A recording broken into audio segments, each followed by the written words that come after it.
Do you remember when Microsoft said that Windows 10 would be the last version of Windows?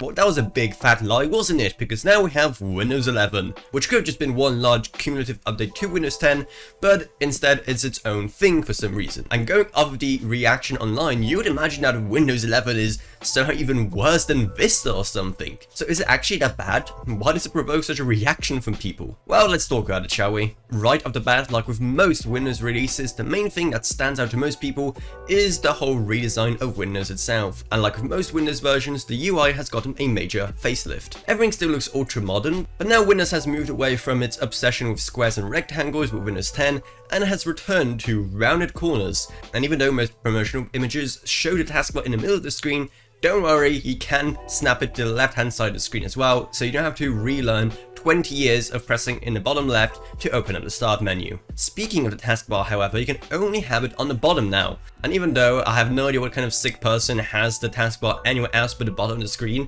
there are probably a few people who are going to be upset by this lack of choice. Another thing that they do for some reason is the ability to drag a file into the taskbar to move it into the appropriate program. For people like me, for example, who edit videos, it was an essential feature because it allowed me to quickly drag and drop files I need into my video editor, and now for some reason I can no longer do it. Like, why? Why on earth would Microsoft delete such a useful thing? So now the only option is to alt-tab between windows just to drag files across, which is a lot slower and a massive pain. Another feature you'll probably quickly notice is that you can now group windows together, so that when you minimize them and bring them back up, they'll be in the exact same position every single time. That's going to be a great feature, especially for power users or people who use the Windows PCs in an office situation. That's going to be a game changer for those kind of people. But going beyond the desktop, most of your favorite Microsoft apps have gotten a major facelift as well. Settings, for example, are now way easier to navigate, and since the release of Windows 10, a lot of new features have become important, while a lot of older features are not so important. So a lot of them are reorganized to make more sense for a 2021 operating system. And even apps that are quote-unquote retired, like Paint, have gotten a new look, though this one I'm a bit more torn on. It does look nice and modern and fits in more with the theme of Windows 11, and I always kind of find it a bit jarring in Windows 10 how old Paint looked in comparison to everything else. But now here, one of my main issues is that it's super hard to tell the canvas and the background apart, seeing how the background is almost pure white now.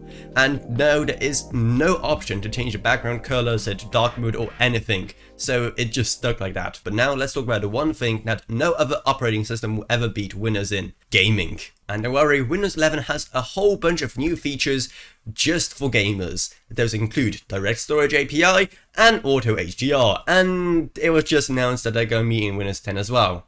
While we don't know exactly how big of a game changer Direct Storage will be, because, well, we have to wait for games to actually support it, Auto HDR so far looks pretty neat and allows you to automatically have HDR in games that don't even support it natively, which is awesome. But you still need a HDR display, and barely anyone has one, so you probably won't be benefiting from it too much.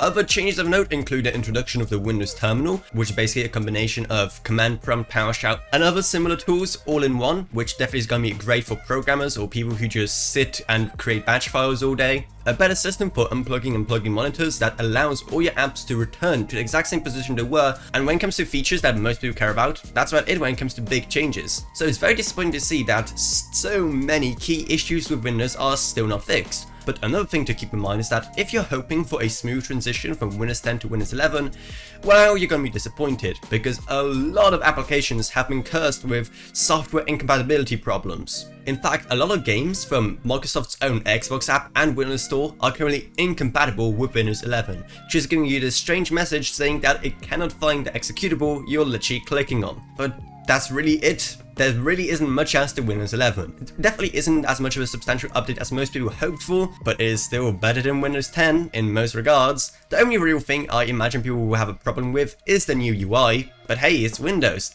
The great thing about it is that you can always just change it, either through the registry editor or through third-party apps. You can modify it to look however you want. In summary, it's just another Windows. A new look, a few new features. It really isn't anything so special, but I mean, come on, it's free if you already have Windows 10, so why not go for it? So I really don't understand why it's been getting such a hostile reaction online when it really isn't that bad. It's literally just more features and a different UI.